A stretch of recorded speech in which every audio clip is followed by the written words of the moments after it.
Hi everyone, welcome to another episode of A Cup of Coffee with TESOL Experts. Today's question is how can we incorporate social and emotional learning strategies into our online teaching or our online classes? And today I'm with Brenda Gonzales. She's in Bolivia. Hi Brenda. Hello, Diego. Hello, everyone. It's a pleasure to be here. Well, I'm happy to have you. Brenda is a participant in our developing an online teaching program. She is a wonderful teacher and a mother, and she does a lot of things. A housewife. She has three children, and she teaches English at Centro Boliviano Americano in Sucre. She works with different age groups. She works with children, with young adults. And something that you may not know about her is that she used to be an economist, but she found her true passion in teaching. And so she pursued teaching as a career. And, she got a certificate, different certificates, and now she's a wonderful teacher. And so that's great, Brenda, that you found this true calling, I would say.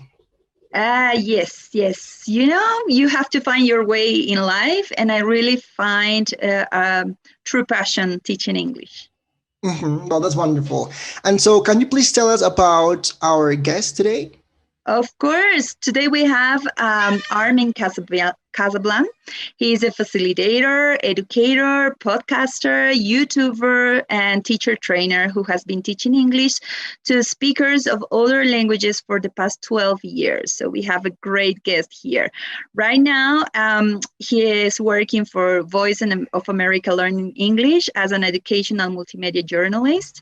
His specializations include project-based learning, educational technology, and evidence-based social and emotional intelligence strategies. So we have the perfect guest for this topic. Let's welcome Armen. Hi, Armen. Hello, how are you, Brenda and Diego, and all the listeners? Nice to meet you all. It's nice to meet you too. You said you are in Connecticut right now. Is that right? Exactly, right north of New York. Exactly. Well, I met you like a couple of weeks ago, and I know that you do a lot of things. You are on YouTube. You have like a YouTube show for English language learners. You do a lot of like teacher conferences, a lot of things on Facebook. But I am really interested in the work that you do for Voice of America. Like, I wonder if our teachers or our audience knows about it. I think it's a great resource. And I would love if you could like tell us about what it is and how teachers could use it. Sure.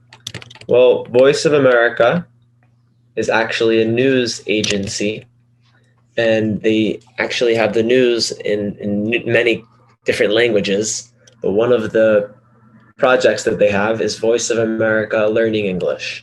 And they create materials from beginning levels to more advanced levels of English so that people can have resources to practice and learn. And one of the activities that they do every day is they take news that is somewhat complicated and they adapt the English for people to learn the news in English in a adapted or simplified way, by still keeping the actual essence or truth of the news. And they also have different programs for how to learn English at the movies, a program for beginners English with like different characters talking to each other. They have numerous programs to support English language learners. So I encourage you to look at it. It's called Voice of America Learning English. And they also have a talk show called Talk to Us, where people come and learn and talk about different topics.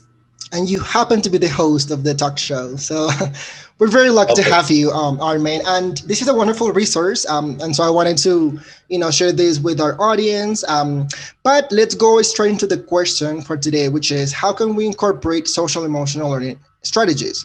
And so, Armen, what is social emotional learning and why should we teach it? Okay. Well, the way to define social emotional learning, it's actually something that we all do, adults and children. It's about our relationships. It's also about our emotions and how we manage them. It's also about our goals, so how we decide what a goal is and what we do to do it. And also about how we show empathy, which is basically, I may feel something, but am I able to understand what someone else is feeling? And what has happened is that it's been researched that people who are successful in life are not only the ones who get the best grades in school, but also the ones who know how to have relationships, right? When they get frustrated, they don't just yell or give up or ignore a problem. They learn how to manage their feelings so that they can deal with the difficult person or situation in a better way. So in life, students need these skills, adults need these skills so that they can manage when a difficult situation happens to them. And that's what Brenda and me and you as well, Diego, is we want to help students not only learn English, but also learn how to deal with the challenges of life in smarter ways. That is wonderful, and I think that's very important right now with the pandemic going on and everything, because people are experiencing different things. Like it may be feelings of anxiety, depression, frustration, and so I think it's more important now than ever to really talk about this online, and also why to do it online, because I feel like it's good or it's important to connect with people online. Sometimes we feel like we're just talking to a computer. And so if we really, focus on social emotional strategies, then maybe our students will feel like they belong to the classroom, to the online classroom, and that will translate into better grades and more motivation and things of that nature. So Brenda, Armen, and I, we came up with like 4 tips that we want to share with you about the how to incorporate these strategies. And so number 1 is start by modernly social emotional learning yourself. So Brenda, can you tell us about that one?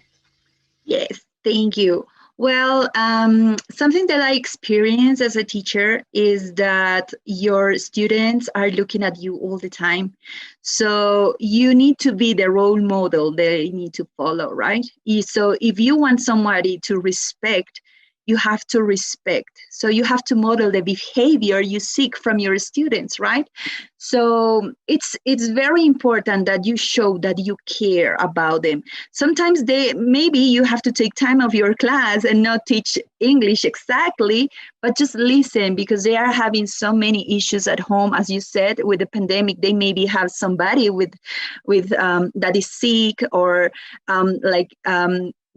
lost their parents, lost their jobs, or stuff like that. So maybe just listening, just caring, just showing some respect for what they are going through, make them feel better, and they try to do the same with others, right? They listen, they start respecting their peers, and understand that they are having some issues at home, or some bad situations or some problems they need to solve, right? So make them feel the empathy, show that you care, show empathy, show resilience, right? So they can also act like that. It's more than only saying, respect your peer, do this or do that. But if you show it, they know how to react when they find themselves in the same situation, listening to somebody else, right?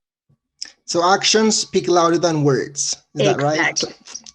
Okay. Number 2 we have here is build routines in your classroom and try to promote a safe classroom environment. And so Armen. Considering the world that we live in, there's a lot of instability. People are isolated. The world that we know with teaching in person has changed, and we can't always teach in person. So a routine is something that you do every class, whether it's in person live or on the internet, and it makes students feel safe. So the simplest example I can give is like a warm-up activity, where it could be a very simple question. And I think a lot of times students don't answer our questions that we ask because we don't give them the beginning of the answer. So a question could be, if I was the weather, so how do you feel today if you were the weather, right? Talking about the weather, but for your feelings. So if I ask that question, it's kind of confusing.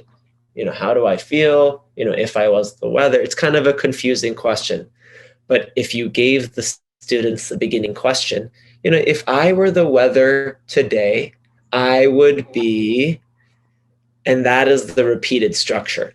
So when you're teaching English, I think it's important to have a repeated structure of a question that students would ask each other. and then the repeated beginning of the answer. If I were the weather, I would be cloudy today because I'm sad. So then that's the idea, is some simple routine of a simple question with a simple answer that everyone's asking to each other, and then they're able to answer it and build their confidence and learn from each other. Because social emotional learning is not only about learning from the teacher, but it's learning from your classmates. So that's a kind of routine you can use. Like learning about yourself and learning about others, I would say. Yeah, that's a great strategy, Armen. Number 3 we have is incorporate social emotional learning questions into writing and speaking activities. So Brenda, what are your thoughts on that? Well, I think that we have the chance in every activity we do to teach a little bit of emotional learning, right? Emotional intelligence. So when, for example, we gave them an article of Voice of America, we can make questions about feelings, about emotions, and give them the opportunity also to wear somebody else's shoes, right? And say, what would you do? What would you think? How would you feel about it, right? So they can speak, they can write about it, and they can open about their emotions, and they can also understand their peers for what they listen, right? If somebody answers this question, and for the answer, they can understand that they are going through something, and they can be more conscious, more empathy, can have more empathy for them. So I think it's a good way to open themselves, not only answering like academic questions, but very open and about their feelings and their emotions on a topic. So you can show a movie, an article, a book, and ask them how would they react, how would they feel, or what would they do. Mm-hmm. I love that, because sometimes we, as teachers, we ask questions like, what did they say? What happened? Like very factual about like understanding what happened. And that's important, of course, that's comprehension. But you can expand, like you said, in different ways, and use that as an opportunity to teach something, like grammar wise, like Armen was saying, if I were the weather, that would be conditional type 2. So you can use that as a way to teach, hey, this is how you form conditionals in English. So that's a great idea. And the last one we have here is use technology purposefully, and so it's not about the technology, it's about how you use it, but there are some ways or some things that you could try to incorporate. And so Brenda, I know that you've worked with Class Dojo before, and I would love if you could share your experience working with this. I hear this is a platform for children especially. Yes, well, you can use it with adults, but I think it's better with the kids, because Class Dojo assigns every student a little monster that is very nice, very funny, so kids love it. And you had the opportunity to reward your students with points, and parents can go in there and see how many points, how is your kid going. And you are the teacher, so you decide what to reward. Yes, it's not only I did my homework, I read well. It's also like my behavior in class. Did I respect? Did I was on time? Was I on time? Yes, was I? So you can reward for every condition, for every behavior the students have. So it's good to set the limits, and also, like Armen said, like the routines. Yes, so the kids know they need to be on time, they need to be respectful, they need to raise their hands, stuff like that, and you can give them rewards. So they start showing this behavior and acting like they are supposed to, right? They like caring about others, and of course their own respect for themselves. And I saw that you can also invite parents to join. So like then you bring parents into the mixture, and so that will be very important to have parent involvement if you're working with children. So I think that's a great app or platform. Another thing that I have used is, I've tried to learn a little bit about meditation and mindfulness, and that is, how to learn how to be present, because sometimes we think too much about the past or the future or what I'm going to do tomorrow, and then we forget that we are living like right now. Yeah. And so I've used like an app on my phone, and the name is Headspace. And so they also have a YouTube channel. They have a lot of free resources, and they also do like meditation and things like that for children. And so that could be like a fun activity you do in class, like a listening activity, and that could be also very intentional. So yeah, Armen. I also have one that I'd like to share because not only do I teach English, but I also teach Tai Chi, which is this sort of exercise where students, or anyone really, is moving their body with their breathing, and their minds are very focused. And those are three skills that we need. Anyone needs that when they're stressed out. How do I stay focused? How do I stay in my body? And, how do I basically not let my mind go everywhere? So I wanted to share, it's called Tai Chi Live for Kids, and I lead weekly classes, but you can also just go on YouTube and you can see it, and we'll share links. But it's something that I find helps me focus. And when I've taught it to my students, they really like it, because one of the things we forget about learning is no one can learn for 2 hours straight, even if you're an adult. Kids usually learn best during the first 10 minutes of your class. And then it's kind of like going up, and then you're at the top of the mountain after about 10 minutes. It's kind of like going down. And let's say you have a 45-minute class. The last 5 minutes, it may start going up a little bit, their ability to learn and remember. So teachers should be aware that they need to make little breaks, maybe to get their, to let them relax for a second and then come back strong. And also to be aware that our learning in general happens in a sort of, wave where you get really excited, you start off, and then, you stop paying attention, and then you come back. So teachers should be aware of that, and maybe plan to have activities that get people's attention, and other ones that are maybe more passive, and then by the end, more active. So to be aware of, how learning happens in general for young people. And just breaks. That's my main point, is taking breaks. Yeah. I love that. So, well, hopefully people that are watching this video found it helpful. I want to thank you, Armen, again, and Brenda, for your time, for your insights, for your for this reflection that you've shared with us. Is there anything else you want to share with our viewers today, Brenda, or just say goodbye, Armen? Well, no, just remind everyone that is working, teaching, that we are not only teaching English, like we said today. We're working with lives, yes. So every life has a background and has issues behind. So it's very important to work with them. Yes, show empathy. So thank you, Diego, for this opportunity. It's been great for me to know Armen. It's a pleasure. And being here just for a cup of coffee, right? Yay, thank you, Brenda. Armen.